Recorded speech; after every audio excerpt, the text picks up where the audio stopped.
Welcome to Kids A-Cookin', where kids come first and cooking is fun.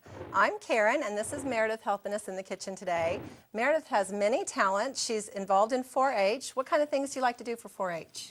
I like to sew and I like to cook, and probably my favorite is crochet. I like to play with my brother, and I like to just, well, sounds kind of funny, but I like to clean my room. You like to clean your room?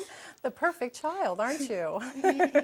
Well, today we're going to make a great recipe called Perfect Pumpkin Pancakes, which is a great recipe for fall. Do you eat breakfast before you go to school? Yes. It's important to start your day right, isn't it? Well, this is a great recipe.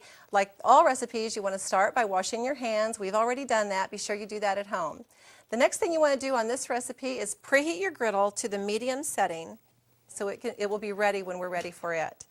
Now, we already have combined in this bowl 2 cups of flour, 2 tablespoons of brown sugar, 1 tablespoon of baking powder, and 1 1/4 teaspoon of pumpkin pie spice, also 1 teaspoon of salt. And we've stirred all that together already. Now, pumpkin pie spice is a combination of cinnamon, nutmeg, ginger, and cloves. So if you don't have that on hand, for this recipe, you could just substitute 3/4 teaspoon of cinnamon, 1/4 teaspoon of nutmeg, and 1/8 teaspoon each of ginger and cloves, and it would be the same thing. Now, in this bowl, we have already combined 1/2 cup of canned pumpkin, 1 large egg, and 2 tablespoons oil. And Meredith has already stirred that together really well.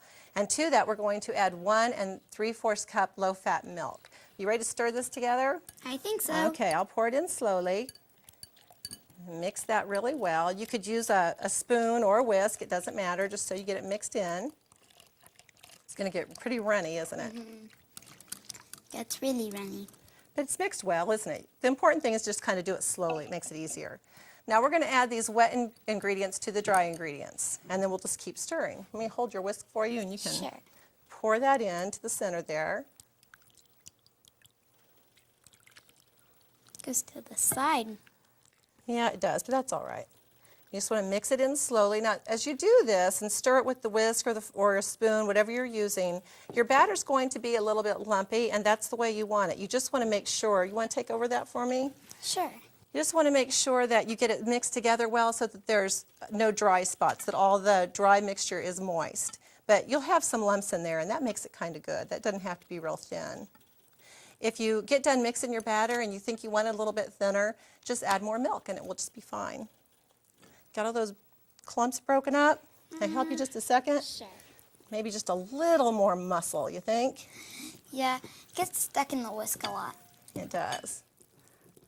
But that looks pretty good, doesn't it? I think so. This griddle's getting very hot, I can tell, so it's ready.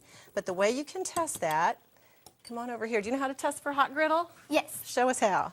Okay. Just sprinkle a few drops of water onto the griddle, and if they sizzle and dance like that, then you know you're ready to cook. We have lightly sprayed our griddle with cooking spray to avoid pancake sticking, and now we're going to use a 1/4 cup measuring cup to just scoop out the right measure to make 1 pancake. Put that on there. I'll put yours on. Sure. Okay. Now as these cook, you'll just want to make sure to watch for the bubbles. As they bubble along the outside, you'll know that the pancake is cooking inside. That's an interesting shape one, isn't it? That's a fun part of pancakes. You can make it any shape. Do you ever make little critters out of them or anything? No, we like to make little ones. Oh yeah, little tiny ones miniature. too. Well, we've made like even letters of our name, or you can make a snowman, or Mickey Mouse is easy. As you watch this and it cooks, they'll cook all the way through and you'll see little bitty bubbles forming all over the top, so you'll know they're getting done. You want your griddle to be hot, but not too hot because you don't want these to burn. Okay, we'll go ahead and give this a try. I think they're about ready. I see them bubbling there in the middle, don't you? Mm-hmm. Okay, I'll try to turn mine first, so if I goof up, you won't look bad. That's perfect. Okay, let's see if you can do that. Oh, like a pro. You're great. Okay, we're going to let these finish cooking about 1.5 to 2.5 more minutes until they're golden, and we'll be right back for a great fall treat.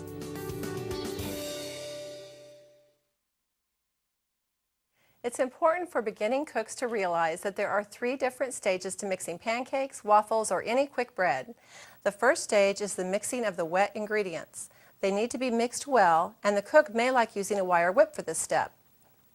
The second stage is the dry ingredient mixing. This is important to assure that the salt and baking powder are evenly spread through the flour. Careful stirring with the spoon will evenly mix the ingredient without puffing it out of the bowl.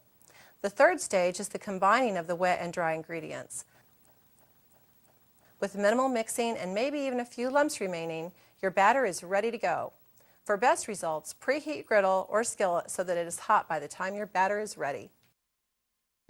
These pancakes are thick and filling and make for a terrific start to a beautiful autumn day. What do you think? These are really good. For more information about this recipe and helpful hints to make cooking easier, visit our website, kidsacookin.ksu.edu.